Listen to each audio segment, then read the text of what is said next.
Okay, so let's start with the introduction. So your introduction, no, must present the topic na iyong i-discuss. Yung coverage ng topic mo is school marketing strategies. So introduce mo yung impact ng marketing strategy sa mga institution, no, sa schools.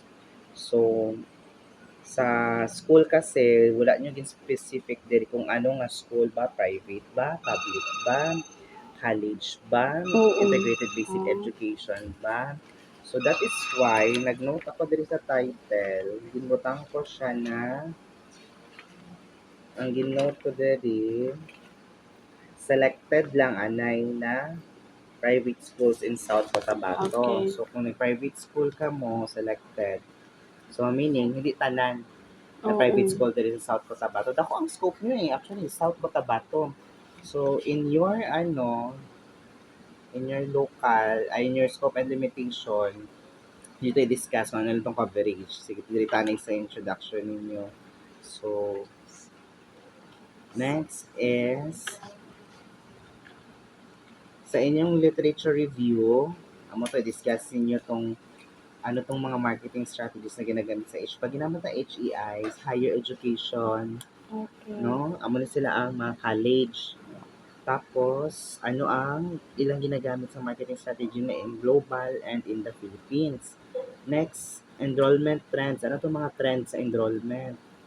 Ano itong mga trending karon na ginagamit sa enrollment? Digital marketing ba? Online mag-enroll. Mm. Okay. So, ano itong mga challenges, no? Also sa enrollment. Next is, na under kay Chad kay DepEd. Next, education sector competition in the Philippines. So, present yung perspective diri kung ano ang how's the competition between the education sector in the Philippines when it comes to enrollment and with the usage of their marketing strategies, no, kung ano ba yung ginagamit. Next, naman yung discussion ng global. Next, sa Philippines, sa local, pag local, si Philippines, naman siya national. Now, pag ang discussion, i-narrow down niyo siya until you reach the local.